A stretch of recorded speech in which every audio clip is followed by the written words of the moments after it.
이 시간 우리 하나님 말씀 봉독해 올리는 시간 갖도록 하겠습니다. 오늘 우리 주신 말씀은 로마서 말씀이고요. 우리가 계속해서 로마서 12장을 지금 묵상해 오고 있는데요. 12장 9절에서 21절까지의 말씀입니다. 로마서 12장 9절에서 21절까지의 말씀 우리 한 절씩 교독하시면 좋겠습니다. 로마서 12장 9절입니다. 사랑에는 거짓이 없나니 악을 미워하고 선에 속하라. 형제를 사랑하여 서로 우애하고 존경하기를 서로 먼저 하며 부지런하여 게으르지 말고 열심을 품고 주를 섬기라. 소망 중에 즐거워하며 환난 중에 참으며 기도에 항상 힘쓰며 성도들의 쓸 것을 공급하며 손대접하기를 힘쓰라. 너희를 박해하는 자를 축복하라. 축복하고 저주하지 말라. 즐거워하는 자들과 함께 즐거워하고 우는 자들과 함께 울라. 서로 마음을 같이하며 높은 데 마음을 두지 말고 도리어 낮은 데 처하며 스스로 지혜 있는 채 하지 말라. 아무에게도 악을 악으로 갚지 말고 모든 사람 앞에서 선한 일을 도모하라. 할 수 있거든 너희로서는 모든 사람과 더불어 화목하라. 내 사랑하는 자들아, 너희가 친히 원수를 갚지 말고 하나님의 진노하심에 맡기라. 기록되었을 때 원수 갚는 것이 내게 있으니 내가 갚으리라고 주께서 말씀하시니라. 내 원수가 줄이거든 먹이고 목마르거든 마시게 하라. 그리함으로 내가 숯불을 그 머리에 쌓아 놓으리라. 함께 있습니다. 악에게 지지 말고 선으로 악을 이기라. 아멘. 고맙고 감사하신 아버지 하나님, 오늘도 우리에게 생명 주시고 또 호흡하게 하셔서 오늘 하나님 앞에 나아갑니다. 삶의 한 주간의 여정 속에 크고 작은 일들, 아버지 이런저런 고단함과 고민들과 어려움들이 있었으나 우리가 아주 진멸되지 아니하고 오늘도 하나님 앞에 나아오니 우리의 마음과 생각들을 위로해 주시고 힘 주시고 무엇보다 아버지 하나님 우리 가운데 소망을 포기하지 않을 수 있도록 아버지 하나님께서 오늘도 우리의 생각과 마음 가운데 함께하여 주시옵소서. 오늘도 하나님 앞에 나오며 귀한 예물을 구별하여 드립니다. 드려진 예물 가운데 하나님께서 복 주시고 아버지 하나님이 어려운 시절 속에 길법교회에 속한 모든 하나님 백성들의 삶의 형편을 헤아려 주시고 아버지 하나님 직장과 가정과 사업장 가운데 하나님께서 지키셔서 아버지 하나님이 어려운 시절 속에서도 그 공급하심 속에 견뎌내게 하시고 무엇보다도 아버지 하나님 물질로 말미암아 믿음이 흔들리거나 시험에 들지 아니할 수 있도록 우리 하나님께서 채우시고 풍성케 하여 주심으로 아버지 하나님께서 나눔이 있는 인생들이 되어질 수 있도록 하늘의 복을 넘치도록 부어 주시옵소서. 오늘도 말씀 앞에 섭니다. 우리가 가진 것들, 우리에게 주신 것들, 그것이 무엇인가를 헤아려 보며 내게 있는 것을 통해서 무엇을 하기를 원하시는지 하나님 앞에 물으며 그것들을 통해서 우리가 이 땅 가운데에서 하나님의 사람으로 온전히 살아갈 수 있는 그러한 시간으로 결단하고 또한 하나님 앞에 나아가는 시간이 될 수 있도록 성령 하나님 우리와 함께하여 주시옵소서. 모든 말씀 우리를 권하신 예수님의 이름으로 감사하며 기도드렸습니다. 아멘. 예, 우리가 계속해서 로마서 말씀을 통해서 은사라고 하는 그런 주제를 가지고 좀 말씀을 나누고 있는데요. 여러분 지난 한 주간 은사에 대해서 좀 고민해 보셨는지요? 내가 가진 은사는 뭐일까? 뭐였지? 또 나는 뭐 그것을 어떻게 지금 쓰고 있지? 뭐 이런 생각들. 사실은 뭐 내 은사가 뭔지를 모르는 분들이 많이 있습니다. 뭐 아이들도 물론이거니와 청년 또 장년에 이르기까지 사실은 뭐 나는 이겁니다라고 명확하게 말씀을 못 하시는 분들도 많이 있습니다. 뭐 여러 가지 이유들이 있습니다만 우리들의 마음속에 그런 생각을 갖고 있거든요. 뭔가 탁월해야 한다. 예. 뭔가 특별해야 한다라고 생각을 하는 겁니다. 그래야만 그게 은사고 그래야 그것을 은사라고 또 내가 이야기할 수 있다라는 마음 속에서 좋게 보면 겸손한 것이고요. 예, 조금은 욕심이 있는 것이죠. 탁월함과는 상관이 없는 것입니다. 전부라 말할 수는 없지만 일단은 뭐 내가 조금은 잘할 수 있는 것들, 그것이 내 은사일 수 있고요. 또는 내가 좋아하고 또 내가 즐거워하는 것들이 은사일 수 있습니다. 다만 내가 좋아하고 뭐 즐거워하는 것이 예컨대 나쁜 것이라면 뭐 그것은 은사와 전혀 개념이 다른 것인데요. 우리가 전통적으로는 이 은사라고 이야기할 때 교회 안에서는 이른바 직분을 맡길 때 뭐 장로로 세우고 권사로 세우고 집사로 세우면서 뭐 이런 직분, 뭐 교사를 헌신해 주십시오, 주방에서 헌신해 주십시오, 뭐 여러 가지 그런 은사를 통해서 직분을 맡길 때 다루는 주제이지요. 또는 학생들이나 청년들에게 은사를 이야기할 때는 대부분 꿈, 앞으로 너는 무엇이 되고 싶니? 너의 비전은 무엇이니?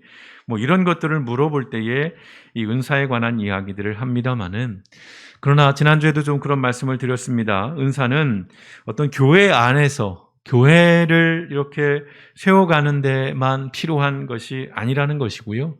또한 그저 어떤 한 개인의 단순한 꿈 또는 비전 그 이상의 의미를 담고 있다는 것입니다.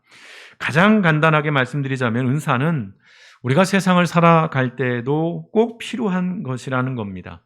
하나님께서 각 사람에게 주신 은사는 그것이 무엇이고 또 그 은사의 정도, 수준이 어느 정도인가를 떠나서 본질적으로는 우리가 살아가는 우리의 삶의 현장에서 사용하라고 주신 것이 은사입니다.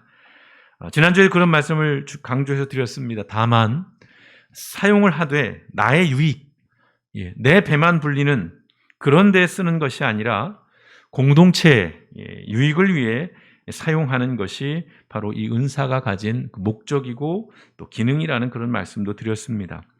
우리가 살아가는 이 세상이 정말 어지럽고 혼란스러운 그 이유가 수백 수천 가지도 더 넘겠죠. 우리가 분석을 해보자면. 근데 그 중에 하나를 꼽으라면 저는 이 은사의 이야기를 하고 싶습니다. 하나님이 주신 이 은사를 가지고 오용하고 남용하기 때문에 우리가 사는 세상이 참 이렇게 어지러운 것이고 복잡한 것이 아닐까 싶습니다. 예컨대 그 좋은 머리로, 그 탁월한 실력과 능력으로, 그 타고난 재주로, 또는 그 건강한 신체로 겨우 하는 일이 범죄를 저지르는 일인 것이죠. 그저 자신의 배를 불리고 또는 자신에 속한 어떤 사람들에게만 특정한 어떤 이득을 주기 위한 이런 식으로 그런 능력들을 사용하는 것들. 저는 그런 것들을 보면서 참 아깝다는 생각이 듭니다. 와, 저런 은사가 나에게 있었다면, 저런 달란트가, 저런 재주가, 저런 특기가 나한테 있었다면, 나는 저렇게 살지 않았을 텐데, 이렇게 생각을 해봅니다만은, 만약 저에게 그런 은사, 탁월함이 있다면 아마 저도 크게 다르지는 않았을 것 같습니다. 이유는 하나죠. 우리 안에 있는 죄성입니다. 죄성을 가진 인간이 이 하나님께서 주신 은사를 선한 일에, 다른 사람들을 위해서, 유익을 위해서, 공동체를 위해서 사용하기보다는 사실은 어떤 개인의 탐욕, 어떤 욕심, 욕망을 채우는 일에 오용하는 일들이 사실은 현실적으로 더 많습니다. 그래서 생각해 봅니다. 결국 우리가 그리스도인으로 산다는 것, 우리가 예수를 믿고 신앙생활을 한다는 것은 어떤 면에서는 하나님이 그 주신 은사를 합당하게 사용하며 살아가는 것, 그것이 그리스도인으로 살아간다고 하는 그런 의미가 아닐까 싶습니다. 오늘 이것을 좀 마음에 새기시면서요. 자, 하나님께서 각 사람에게 주신 은사를 합당하게 사용하는 사람들이 점점 더 많아진다면, 여러분, 우리가 살고 있는 이 세상은 어떤 세상으로 변화할까요? 한번 짧은 시간이지만 한번 상상해 보십시오. 하나님이 내게 주신 것들, 또 각자 가진 탁월함들, 그 달란트, 그 재주를 가지고 선하게 쓴다면, 나만을 위해 쓰는 것이 아니라, 내 가족만을 위해 쓰는 것이 아니라 타인을 위해서, 이웃을 위해서 사용한다면 우리가 사는 이 세상은 어떻게 변화될까? 그야말로 상상이죠. 꿈입니다. 이상입니다. 그러나 우리 그리스도인들은 이러한 상상과 도전을 멈춰서는 안 될 것입니다. 교회와 그리스도인들이 이런 상상, 이런 도전을 멈추고 포기한다면 아마도 세상은 지금보다 훨씬 더 나쁜 세상이 될 거예요. 사람이 사람으로 살아갈 수 없는 그런 곳이 되고 말 것입니다. 예컨대 거대한 벽 앞에서 세상은 절대 변하지 않는다고. 목사님 살아보니 변하지 않더라고요. 목사님이 조금 더 살아보시면 제 말이 뭔지 아실 겁니다. 많은 분들이 저에게 그런 이야기를 해주시기도 합니다.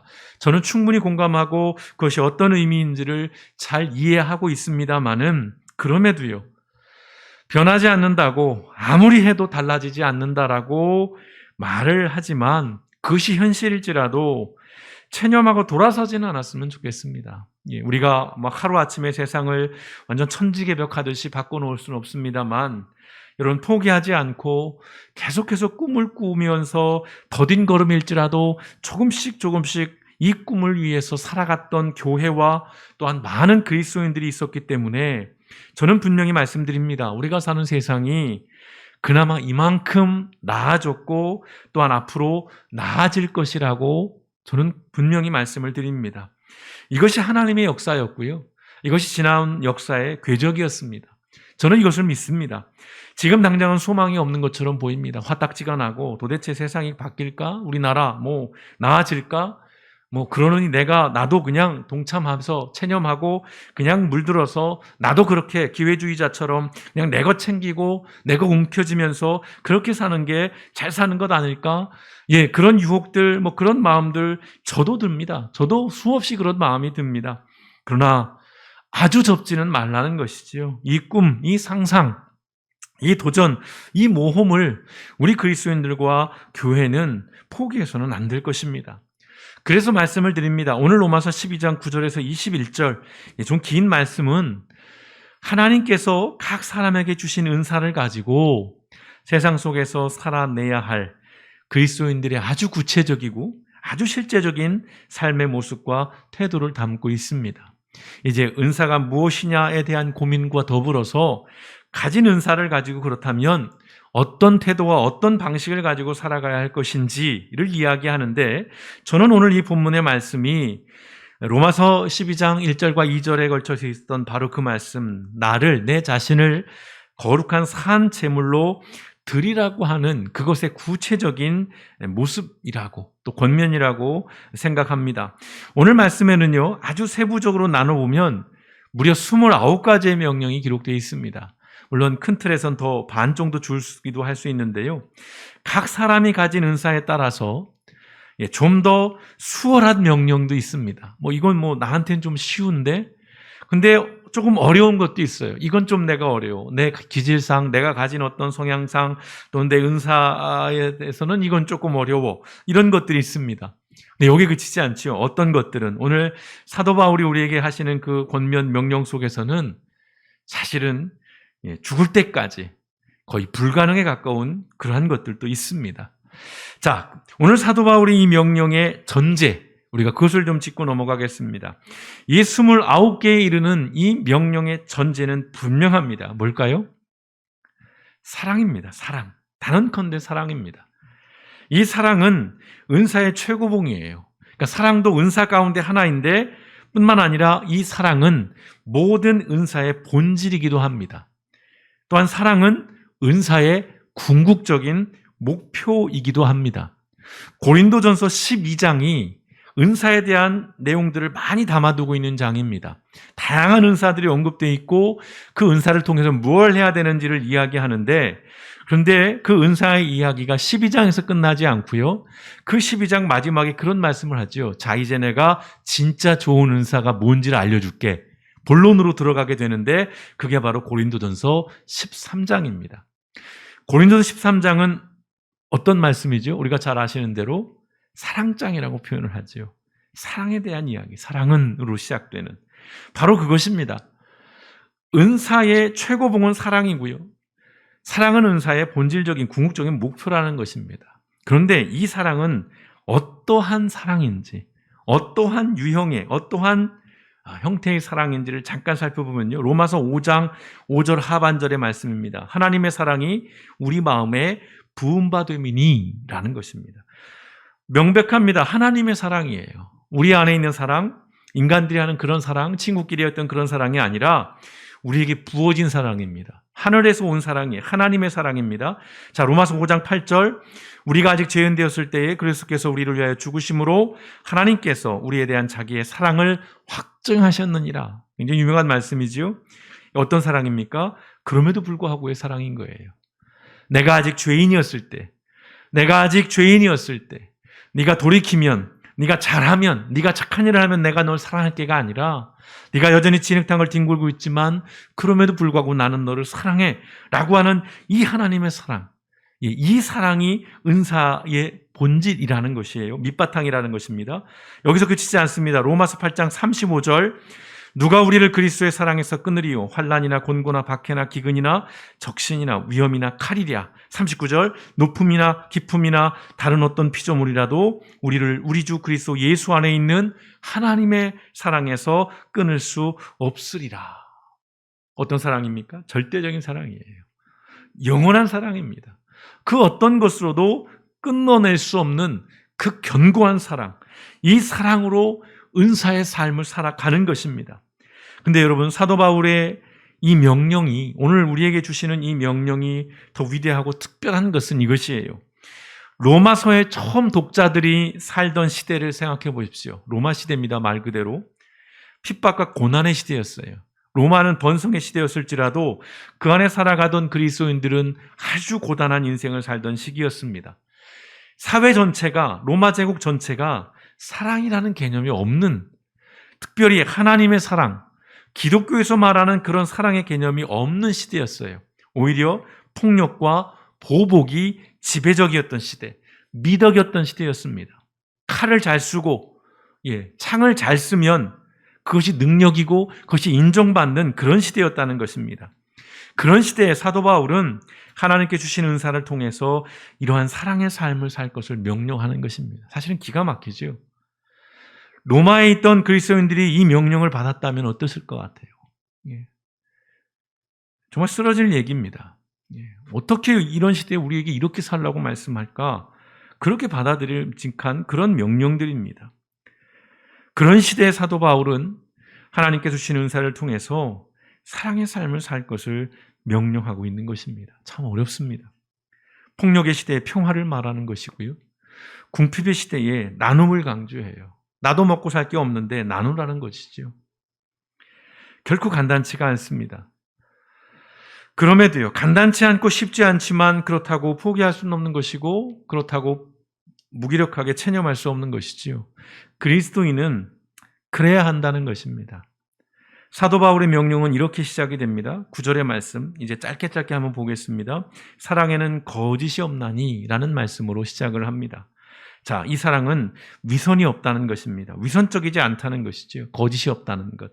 위선적이지 않다는 것은 그 시대의 배우들이 연극을 할 때 가면을 쓰는 거죠. 각자의 배역에 맞춰서 가면을 쓰는데, 위선적이지 않다는 것은 가면을 쓰지 않는다는 것입니다. 진심 또는 진솔, 이걸 이야기하고 있는 것입니다. 이것이 명령의 대전제예요. 우리가 은사를 가지고 그것들을 쓰며 사용할 때에 가장 전제 중에 하나는 진심을 가지고 진솔하게, 거짓 없이, 감춤 없이 그렇게 살아가라는 것이지요. 그리고 이어지는 말씀이 이런 겁니다. 9절 하반절에 악을 미워하고 손에 속하라. 자, 기껏 사랑하라고 하는 명령 다음에 나오는 말이 미워하라는 명령인데요. 여기서 미워하라는 것은 어떤 증오하라 이런 것이 아니죠. 자, 사랑은 맹목적인 감상이 아니라는 것입니다. 사랑은 분별하라는 것입니다. 미워하라는 것은 분별하라는 거예요. 냉정하게 시시비비도 가릴 수 있어야 한다는 것이고요. 무조건 다 덮어두고 그냥 없는 채 하고 모른 채 하고 지나가라는 것이 아니라 분별하는 것이 사랑이라는 것입니다. 사랑은 악을 미워하고 선에 속하는 것. 다시 말씀드립니다. 악을 분별해서 선과 악이 무엇인지를 끊임없이 계속해서 분별해 나가는 일을 하라는 것입니다. 10절 상반절엔 이렇게 명령하십니다. 형제를 사랑하여 서로 우애하고. 여기서 말하는 형제는 형제 자매, 즉 모든 사람을 표현하는 것입니다. 사람 사랑하라는 거예요. 간단한 말씀입니다. 아주 가장 기본적인 말씀이기도 합니다. 10절 하반절 존경하기를 서로 먼저 하며 라고 얘기합니다. 자, 서로 먼저라고 하는 것이 포인트지요. 존경은 지위고하 없이 상호적이라는 것입니다. 아랫사람이 윗사람을 향해 있는 것이 아니라, 그런 수익적인 것이 아니라 모두가 다 동등하게 윗사람이든 아랫사람이든 서로 존경하라는 것이에요. 근데 그것도 먼저 하라는 것입니다. 11절 말씀은 어떤 명령입니까? 부지런하여 게으르지 말고 열심을 품고 주를 섬기라. 삶에 대해서 성실하라는 것입니다. 사소한 것에도 진심을 가지라는 그런 말씀입니다. 그 이유가 뭘까요? 그 이유는 고린도서 15장 58절 말씀에서 찾고자 합니다. 여러분 더러 이 말씀 자주 들었습니다. 자, 이건 한번 같이 읽어보겠습니다. 시작. 그러므로 내 사랑하는 형제들아, 견고하며 흔들리지 말며 항상 주의 일에 더욱 힘쓰는 자들이 되라. 이는 너희 수고가 주 안에서 헛되지 않은 줄을 알미니라. 아멘. 견고하고 흔들리지 말라는 것입니다. 어떤 상황이나 환경에 휘둘리지 말라는 것이에요. 그러면서 뭐합니까? 항상 주의 일에 더욱 힘쓰라. 교회 와서 교회 일 열심히 하라는 그런 말씀이 아니에요. 그리스도인으로서의 일상에서의 삶을 그 일상의 예배로서의 삶을 살아가는데 더욱 힘쓰는 자가 되라는 것입니다. 왜요? 너희 수고가 주 안에서 헛되지 않은 줄을 알라는 것입니다. 헛되지 않다는 것입니다. 예수 안에 살아가는 믿음의 삶은 결코 헛되지 않다는 것입니다. 아무리 그것이 작고 사소한 것일지라도 우리가 성실하게 진실함으로 진솔함으로 살아야 할 이유를 여기서 말씀하고 있는 것입니다. 12절은 어떤 말씀입니까? 소망 중에 즐거워하며 환난 중에 참으며 기도에 항상 힘쓰며. 성도 여러분, 오늘 이 12절의 말씀은 기독교 신앙의 핵심입니다. 기독교 신앙의 핵심이에요. 자, 기독교 신앙은요, 소망하는 거예요. 기다리는 거죠. 바라보는 것이고요. 지향하는 것입니다. 오늘이 끝이 아니에요. 현재가 끝이 아닙니다. 우리는 가야 할 길이 있습니다. 본향이라고 표현을 하죠. 우리는 가야 할 곳이 있어요. 바라볼 곳이 있습니다. 이루어질 것을 기대하고 기다리는 것입니다. 그리고 이 소망에는 당연히 그렇다 보니 필연적으로 인내가 요구됩니다. 그리고 그 과정에서 환난도 당해요. 크고 작은 어려움들을 당합니다. 그럴 때 우리에게 필요한 것은 기도라는 것이죠. 그럴 때 기도를 통해서 이 소망과 이 인내를 이뤄가는 것. 여러분, 오늘 이 12절의 말씀이 기독교 신앙의 기본 틀입니다. 내가 신앙생활을 한다, 내가 믿음의 삶을 산다라고 할 때 그것은 무엇이에요? 하늘의 소망을 두는 것입니다. 그 소망을 바라보면서 끊임없이 전진해 가는 것이고요. 넘어져도 일어나고 쓰러져도 일어나고 기대하는 것입니다. 바라보는 것이에요. 어려움이 있고 힘들 때 그 과정에서 무조건 버티는 것이 아니라 기도하면서 한 걸음 한 걸음 나아가는 것. 이게 기독교 신앙의 가장 기본적인 틀입니다. 여러분 꼭 기억하십시오. 자, 13절 상반절의 명령입니다. 성도들의 쓸 것을 공급하며 사람들의 필요를 함께 나누라는 것이죠. 특별히 좀 더 어려운 사람들에게는 비대칭적인 나눔이 필요하다는 것입니다. 1대1로 관계가 아니라는 거예요. 무시하라는 것이 아닙니다. 좀 더 적극적으로 베풀음이 필요하다는 것입니다. 야, 나도 힘들어. 이런 마음이 아니라는 것이에요. 13절 하반절 손대접하기를 힘쓰라. 같은 맥락입니다. 손대접, 쉽게 말하면 집에서 같이 식사를 하라는 것인데 오늘날 우리 시대에 적용을 하면 결국은 다른 사람들을 환대하라는 것입니다. 꼭 집에 들여서 맛있는 밥을 주고 잠을 재우고 이거는 것이 아니라 낯선 이들을 환대하라는 것이죠. 오늘 우리 시대에 참 문제가 많이 되는 그런 주제이기도 합니다. 점점 더 각박해지는 시대 속에서 사람들을 경계하고 또 마음 문을 열고 받아들이는 일들이 어려워지는데 바로 이 환대에 대한 이야기를 하고 있는 것입니다.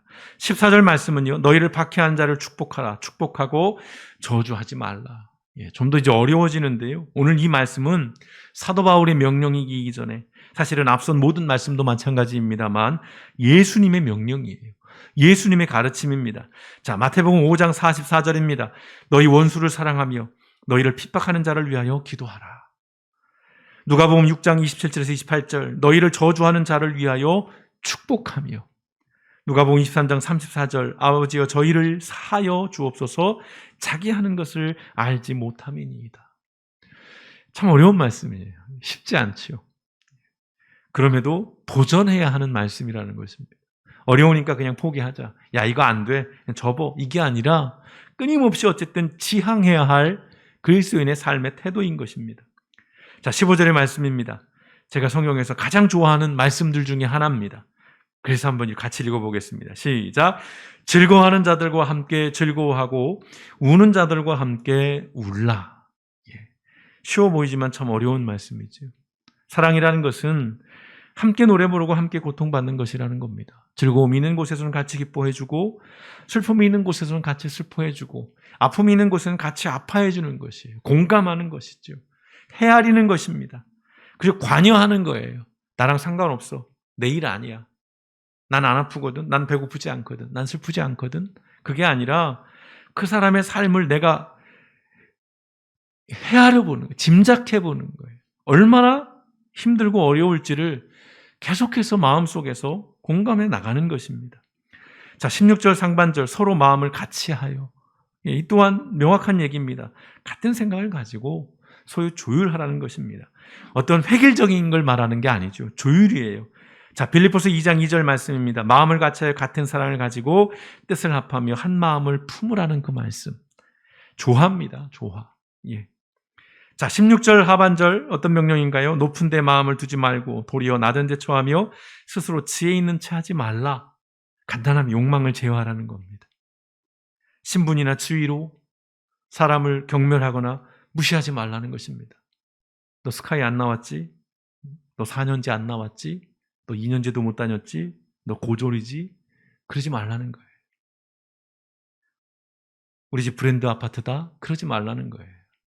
니네 임대 아파트 무시하지 말라는 겁니다.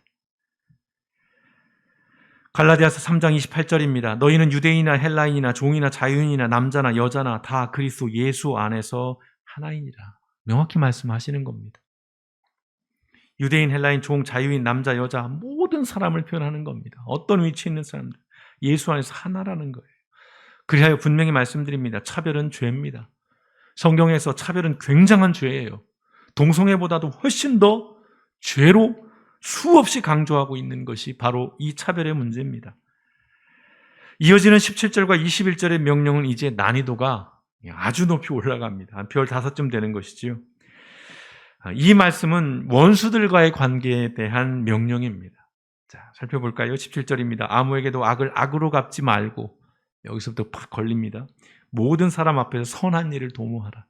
18절, 할 수 있거든 너희로서는 모든 사람과 더불어 화목하라. 가능할까요?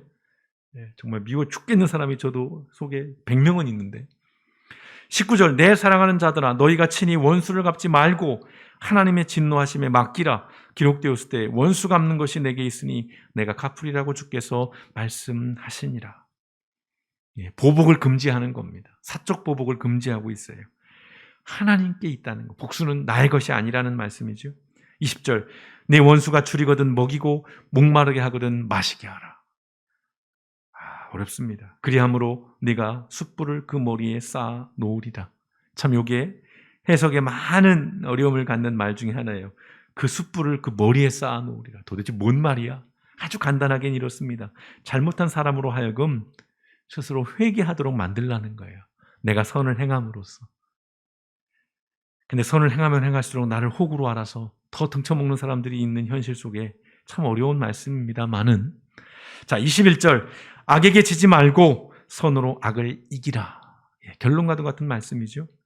악을 악으로 갚는 것은 악에 정복당하는 것이라는 말씀입니다.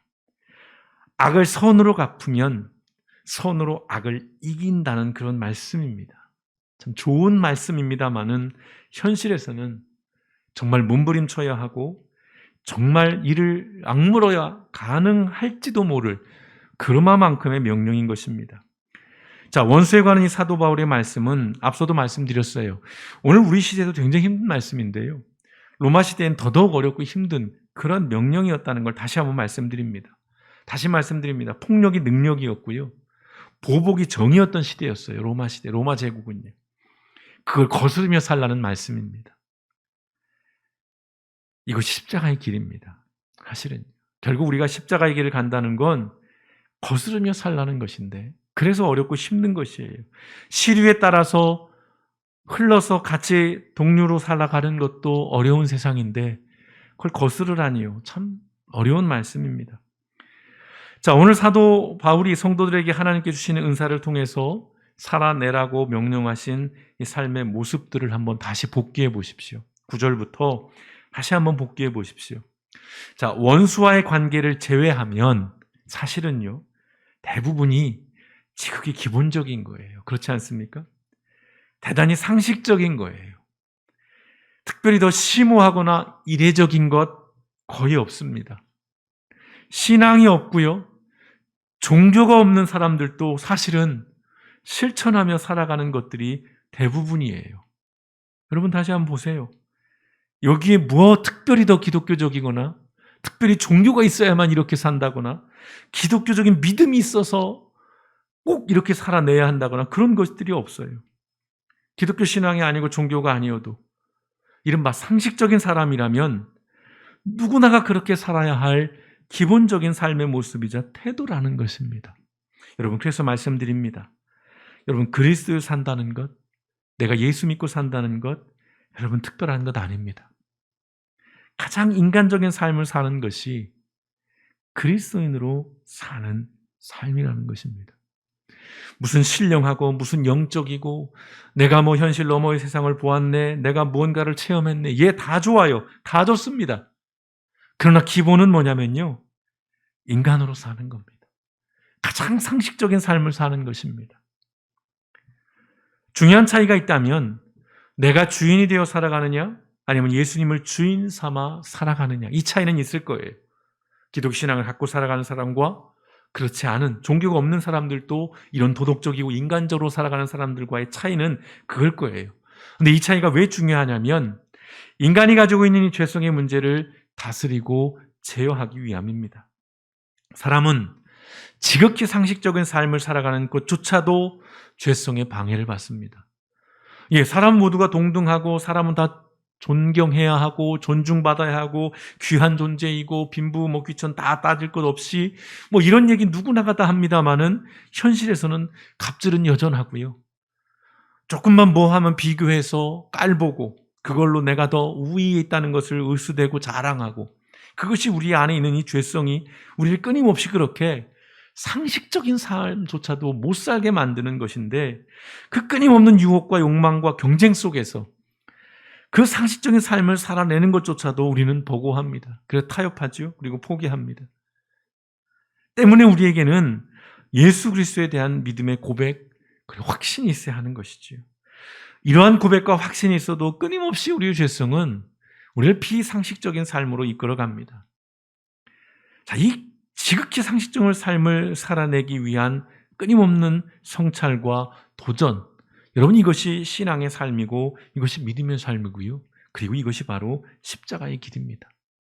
예수님이 걸어가신 길을 걸어가야 합니다. 우리도 십자가의 직을 지고 걸어가야 합니다. 그거 대단한 거 아니에요.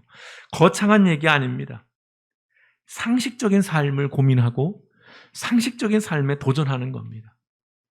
하나님께서 각 사람에게 주신 은사를 주신 그 은사의 궁극적인 이유는요, 우월적인 경쟁력을 갖고 내가 더 많은 이익을 얻고 내가 더 높은 지위에 오르고 내가 더 많은 것을 누리며 살라고 주신 것이 아니에요. 자랑할 게 없습니다. 내 안에서 나온 게 아니잖아요. 주신 거예요. 주신 것 앞에서는 감사하고 겸손함이 필요한 것입니다. 그리고 나눔이 필요한 거예요. 내가 이렇게 잘났어. 내가 이런 달란트가 있고 내가 이런 능력이 있어. 내가 이만큼 올랐어. 그러라고 주신 게 아니라는 말씀입니다. 그럼 왜 주셨어요? 예수님께서 가신 그 십자가의 길을 따라 걸으라고 우리에게 은사를 주시는 겁니다. 그것이 교회의 덕을 세우는 일이고 그것이 그리스도의 몸된 교회를 세우는 길이고 그것이 세상을 조금이나마 사람이 사람으로 살기에 합당한 그런 곳으로 변화시키는 길이라는 말씀입니다.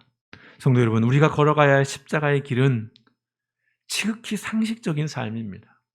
아니 목사님, 그럼 왜 도덕적인 얘기만 하세요? 왜 그런 인간적인 이야기만 하세요?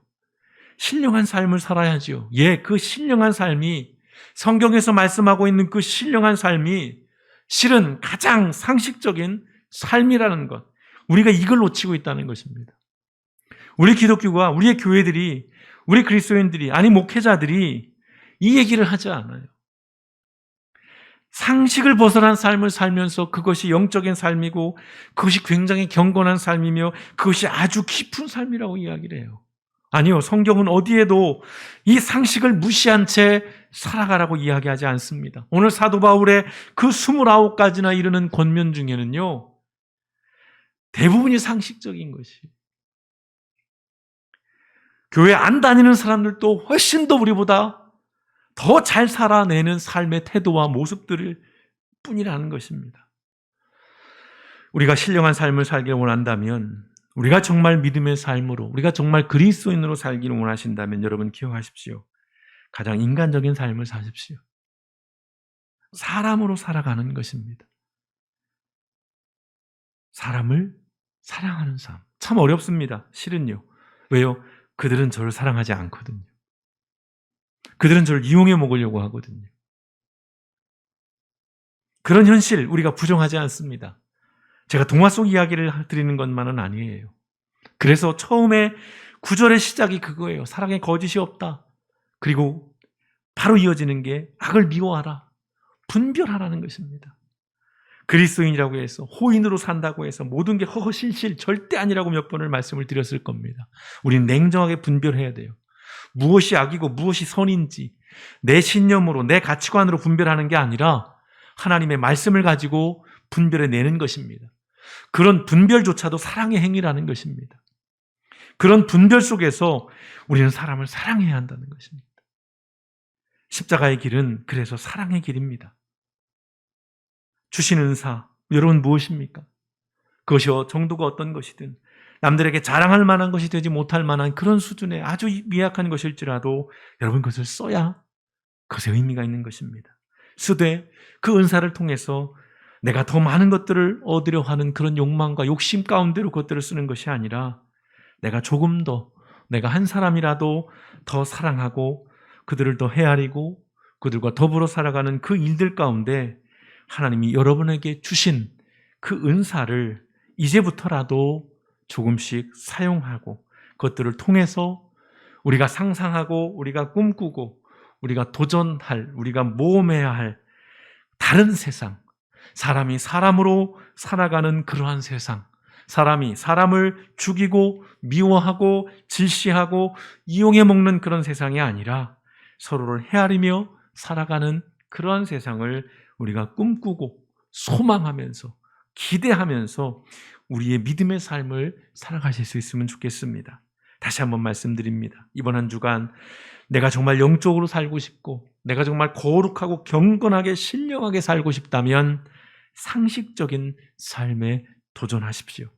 그러한 삶을 통해서 교회의 덕이 세워지는 것이고 예수 그리스도의 몸된 교회가 세상 가운데서 온전히 드러나게 될 것이며 우리의 삶이 보다 더 풍요롭고 윤택한 삶이 될 줄 믿습니다.